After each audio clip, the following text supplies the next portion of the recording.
40 की उम्र कहते हैं जवानी शरीर में नहीं, शरीर के भीतर कहीं दिल में रहती है। भीतर से फूटने वाले उमंगों का फवारा जितना ताजा और जवान है, वो उम्र के उतार मौसम में भी जवान ही रहते हैं। फिर भी जो लोग उम्र की चोटी पर से उमंगों के साथ उतर रहे हैं, वो भी अगर अपने आप को तटस्थ होकर सोचें तो उन्हें पता चलेगा कि यह जवानी केवल मन की जवानी है। आदमी सब दिन जवान रहे या उसके मन पर निर्भर करता है, मगर दुनिया मन के जवानों को ठीक उसी दृष्टि से नहीं देखती जिस दृष्टि से वो तन के जवानों को देखा करती है। और मन से आप कितने भी जवान क्यों न हो, 40 के बाद आपको दुनिया के हाथों वही प्यार, प्रोत्साहन और दुलार नहीं मिल सकता जो 40 के पहले मिला करता था। बाग में जाइए, जो पौधे बनने के क्रम में हैं उन पर माली की खास नजर रहती है। वह रोज उसकी क्यारियों को साफ करके उसमें पानी पटाता है और छुरी तथा कैंची के प्रयोग से उनके रूप को संवारने की कोशिश करता है।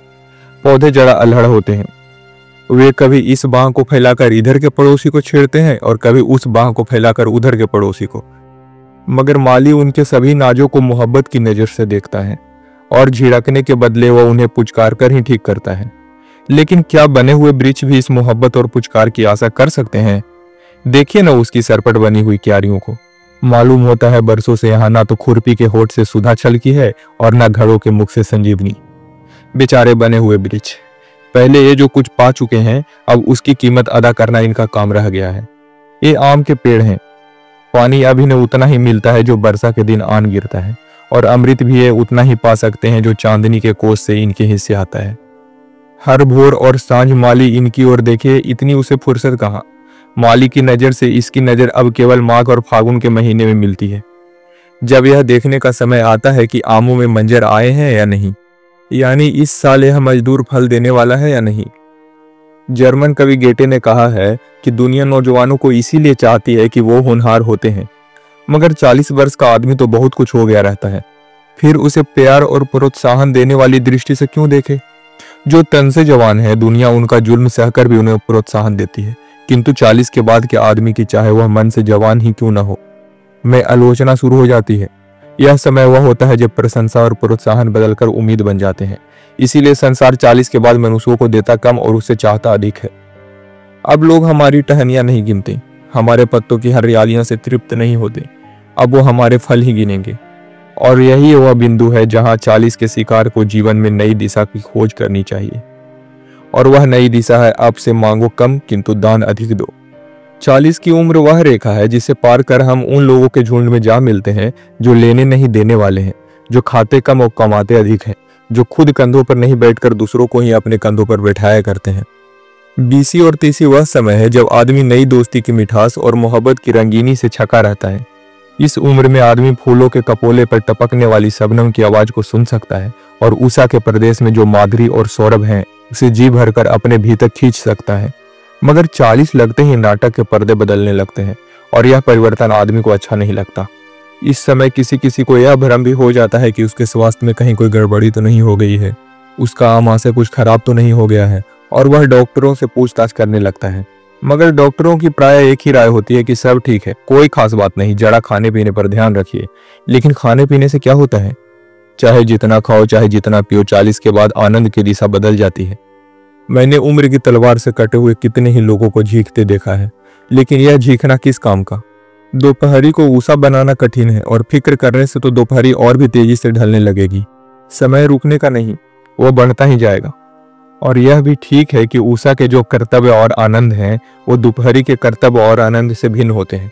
लेकिन यह समझना भूल है कि भोर में आदमी को जैसा संतोष प्राप्त होता है, दोपहर में वैसा आनंद नहीं मिल सकता। जरूरत है समय के साथ बदलते रहने की।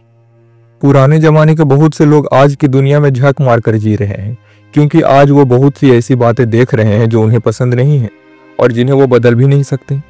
उनकी वेदना समय के गियर से छूट जाने की वेदना है, और इसका एकमात्र इलाज भी यही है कि वो किसी न किसी प्रकार जिंदगी के गियर से अपना मेल बिठा ले। मेल बैठ जाने पर कोई दिक्कत नहीं होती। इसीलिए अपना तो यह विचार है कि घड़ी की सुई जब 40 पर पहुंचे तब आदमी को उदास नहीं होना चाहिए, और न सुई को नकली तौर पर पीछे ही ले जाने की कोशिश करनी चाहिए। जिसे हम मन की जवानी कहते हैं, वह उम्र को कोड़े मारकर हाँकने की कला का नाम नहीं है। उम्र के साथ हमारे शरीर और मन में जो परिवर्तन होने लगते हैं, उनका प्रसन्न पूर्वक साथ देने के लिए दिमाग को राजी करना ही मन की असली जवानी है। साथ तो देना ही पड़ता है। अब बात रह जाती है कि दिमाग तख्ती के साथ देता है या मौज के साथ। जिसने मौज के साथ दिया उसे पछताने की जरूरत नहीं होती। सच पूछे तो 40 की उम्र में आकर भी जिंदगी नए ढंग से शुरू की जा सकती है, बल्कि यूं कहना चाहिए कि जिंदगी असल में यहीं से शुरू होती है, बशर्ते कि हम उसके लिए तैयार हों। कल तक हमने जो कुछ भी संचय किया है, आज से हमें उसे खर्च करना चाहिए। 40 के पहले तक दुनिया हमारी पीठ पर इसीलिए अपना हाथ दिए थी कि अपने समय में पहुंचकर हम भी आने वाली पीढ़ियों के पीठ पर अपना हाथ रखें। पहले हमने जो आशीर्वाद अर्जित किया है, अब हमें वो विसर्जित करना होगा। हम पुत्र थे, अब पिता हो गए हैं। पिता का धर्म मांगना नहीं, बल्कि अपने आप को उत्सर्ग करना है, और उत्सर्ग में जो आनंद है वह याचना से क्या कम पड़ेगा। जवानी में जब हम कदम बदलते हैं अथवा एक रास्ते को छोड़कर दूसरे को अपनाना चाहते हैं, तब दुनिया कुछ बुरा नहीं मानती, बल्कि तब भी वो हमारे साथ हामी ही भरती है। किंतु पौधा अवस्था में पहुंचते ही हमें कदम बदलने का अधिकार नहीं रह जाता। हाँ, जरूरत पड़ने पर हम कंधे बदल सकते हैं, और तब भी जब जब कंधे बदलते हैं किसी न किसी तरफ से आवाज आ ही जाती है कि आदमी हाफ गया है, अच्छा कंधे बदल कर ही सही। लेकिन क्या 40 के बाद कदम बदलने की जरूरत रह जाती है? अर्थात 40 के बाद अगर हम एक ही राह पर चलते रहना चाहते हैं, तो क्या इसका कारण यह है कि हम संसार का भय मानते हैं? शायद नहीं। जिसे जो कुछ बनना होता वह 40 के पहले ही बन चुका होता है। क्रांति के पहले बेग 40 के बाद नहीं पैदा होते। कवियों की पहली कोपिल 40 के बाद नहीं फूटती, और दर्शन का तेज 40वें आसमान पर चढ़कर ही जन्म नहीं लेता।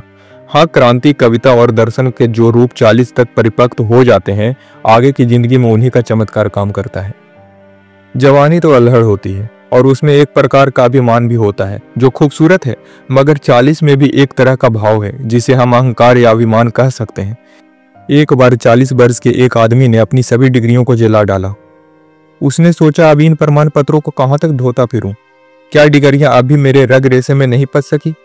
ये डिग्रियां जिस सौरभ का गूंगा प्रमाण है, क्या वह सौरभ मेरी सांसों में नहीं रम चुका है? क्या अब भी मुझे चिल्ला चिल्ला कर कहते रहना होगा कि मैं कॉलेजों में भी गया हूँ, स्कूलों में भी पढ़ चुका हूँ? एक तरफ से समझिए तो 40 की उम्र निराशा और उदासी की सूखी घड़ी न होकर आशा और उल्लास की नई बरसात है। जो घटा अपनी रंगीनियों के साथ आकाश के कोने कोने में आनंद से मंडरा रही थी, अब वह बरसने वाली है। यह वह मौसम है जब आम में फल लगते हैं और पककर तैयार होते हैं।